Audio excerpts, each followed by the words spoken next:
எல்லாருக்கும் வணக்கம். இன்றைக்கி நம்ம இந்த எல்லோ ஷீட் யூஸ் பண்ணி தான் ஒரு சூப்பரான புக் கார்னர் கேப் பண்ண போகிறோம். அதுக்கு நம்ம எப்பயும் ஸ்கொயர் எடுப்போம்ல, அந்த மாதிரி எடுத்துக்கலாம். அந்த மாதிரி அந்த பேப்பர் நான் கலர் ஷீட் எடுத்திருக்கேன். நீங்கள் நார்மல் பேப்பரில் கூட ட்ரை பண்ணி பாருங்கள்.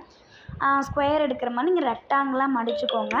மடிச்சுட்டு கீழே நமக்கு மீதி இருக்கக்கூடிய பேப்பரை பார்த்திங்கன்னா அப்படியே மடித்து விட்டுக்கோங்க. அண்ட் ஒரு விஷயத்தை நீங்கள் நோட் பண்ணணும், ட்ரையாங்கிளில் வர லைனும் நம்ம மடித்து விட்டதோட லைனும் ஒரே மாதிரி எட்ஜில் வர மாதிரி. இப்போ அதை நீங்கள் சிசர் யூஸ் பண்ணியோ இல்லை கையாலையோ இல்லை ஸ்கேல் யூஸ் பண்ணியோ நீங்கள் கிழிச்சிக்கோங்க அந்த எக்ஸ்ட்ரா பேப்பரை. அந்த எக்ஸ்ட்ரா பேப்பர் நமக்கு தேவை கிடையாது, அது வேறு ஏதாவது பர்பஸ்க்கு நம்ம யூஸ் பண்ணிக்கலாம். இப்போ இந்த ஸ்கொயர் ஷீட் மட்டும்தான் நமக்கு தேவை. இந்த ஸ்கொயர் ஷீட்டை நம்ம ஃபர்ஸ்ட் ரெக்டாங்கிளாக மடித்த மாதிரியே மடிச்சுக்கோங்க. நல்லா நீட்டாக மடித்து விடுங்க. அந்த கார்னர்ஸ் எல்லாம் பர்ஃபெக்டாக இருக்கணும். அப்போ தான் நமக்கு சீக்கிரமாக ஈஸியாக பண்ண முடியும். இப்போ அப்படியே அதை பிரிச்சுக்கோங்க. ஆப்போசிட் சைட்லேயும் ட்ரையாங்கிள் மாதிரி மடித்து நல்லா நீவி விடுங்க. அப்படியே கரெக்டாக அந்த பர்ஃபெக்டான ட்ரையாங்கிள் நமக்கு வர மாதிரி கரெக்டாக நீவி விட்டுருங்க. இப்போ பார்த்திங்கன்னா அந்த எட்ஜஸ்லாம் ப்ராப்பராக வரும். ஆக்சுவலாக எனக்கு அந்த எட்ஜஸ் கொஞ்சம் ப்ராப்பராக வரல. நீங்கள் ப்ராப்பராக பண்ணிங்கன்னா அழகாக வரும். இப்போ இந்த மாதிரி ப்ளஸ் மாதிரியோ இல்லை இந்த இன்ட்டு மல்டிப்ளிகேஷன் மாதிரியோ உங்களுக்கு லைன் வரும். ஸோ அந்த மாதிரி நீங்கள் நீட்டாக மடித்து விட்டுக்கணும். இப்போ பார்த்திங்கன்னா நம்ம புக் கார்னர் கேப்போட அந்த மடிப்பு ப்ரிப்பேர் பண்ணிட்டோம். இப்போ நம்ம புக் கார்னர் கேப் பண்ண போகிறோம். ஸோ அதனால் அதுக்கு பார்த்திங்கன்னா நம்ம ட்ரையாங்கிளாக மடித்தோம் இல்லைங்களா, அந்த மாதிரியே மடிச்சுக்கோங்க. மடிச்சுட்டு அதுக்கப்புறமா இப்போ வீடியோவில் காட்டுற மாதிரி இந்த மாதிரி நீங்கள் மடித்து விடணும்.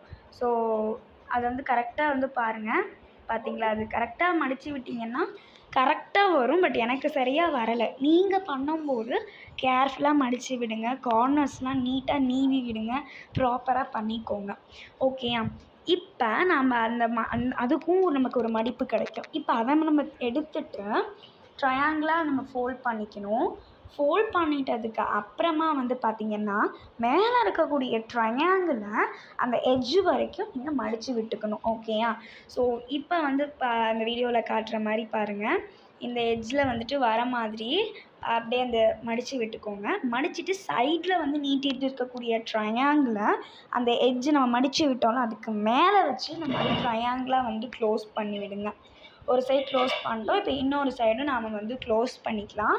ஸோ இந்த மாதிரி க்ளோஸ் பண்ணி விட்டுட்டு இப்போ நமக்கு எக்ஸ்ட்ராவாக இந்த 2 பேப்பர் இருக்குது இல்லைங்களா, நம்ம இப்போ மடித்து விட்டது, அதை வீடியோவில் காட்டுற மாதிரி அந்த பேக்கெட் மாதிரி இருக்கும். அதுக்குள்ளே உங்களுக்கு ஈஸியாக மடிக்கிறதுக்கு வரும். ஸோ நீங்கள் உள்ளே விட்டுட்டு அதை கரெக்டாக மடித்து விட்டுக்கோங்க. இப்போ ஒரு சைடு மடித்தாச்சு. இன்னொரு சைடு இருக்கிறதையும் பார்த்திங்கன்னா கரெக்டாக அதுக்குள்ளார விட்டு கேப் இருக்கும், போதுமான அளவுக்கு ஸ்பேஸ் இருக்கும். அதுக்கு தகுந்த மாதிரி நீங்கள் அதுக்குள்ளே விட்டு நீட்டாக மடித்து விட்டுக்கோங்க. பர்ஃபெக்டாக பண்ணிக்கோங்க. ஓகேயா? கார்னர் மடிக்கிறதெல்லாம் பர்ஃபெக்டாக பண்ணிங்கன்னா இதுவும் பர்ஃபெக்டாக உங்களுக்கு வரும். அவ்வளோதாங்க, புக் கார்னர் கேப் ரெடி ஆகிடுச்சு. இப்போ நான் இதை ஒரு பிளாக் ஸ்கெட்ச் யூஸ் பண்ணி டிசைன் பண்ணிக்க போகிறேன். லைக் கண், மூக்கு, வாய், இந்த மாதிரிலாம் நீங்கள் உங்களுக்கு பிடிச்ச மாதிரி ஏதாவது ஒரு அனிமி கேரக்டர் எது வேணால் போட்டுக்கலாம். நான் பார்த்திங்கன்னா சிம்பிளாக கண் வரைஞ்சி அதுக்கு கொஞ்சம் அப்படியே டீட்டெயிலிங்ஸ்லாம் கொடுக்கலான்ட்டு பார்த்தேன். பட் அது அவ்வளோவா அழகாக இல்லை. ஸோ டாகி இருக்கிற மாதிரி தான் கண் நான் வரைய போகிறேன். லைக் சர்க்கிள் ரவுண்ட் பண்ணிவிட்டு அதை பிளாக் ஸ்கெட்ச் யூஸ் பண்ணி அந்த மாதிரி அப்படியே ஃபில் பண்ணிவிட்டேன். கொஞ்சம் மட்டும் விட்டுட்டேன். அண்ட் வாய் மாதிரி ட்ரை பண்ணலான்னு சொல்லிட்டு பண்ணேன். ஸோ க்யூட்டாக இருந்தது. இப்போ இதை நம்ம பார்த்திங்கன்னா டெஸ்ட் பண்ணி பார்க்கலாம். இது எதுக்குன்ட்டு பார்த்திங்கன்னா, இப்போ நீங்கள் ஒரு பேஜ் இருக்குது. அந்த பேஜ்க்குள்ளார இந்த புக் கார்னர் கேப்பை இப்போ வீடியோவில் காட்டுற மாதிரி நீங்கள் ஃபிட் பண்ணிக்கோங்க. ஃபிட் பண்ணிட்டு அதுக்கப்புறமா உங்களோட நோட் புக்கை நீங்கள் க்ளோஸ் பண்ணிக்கலாம்.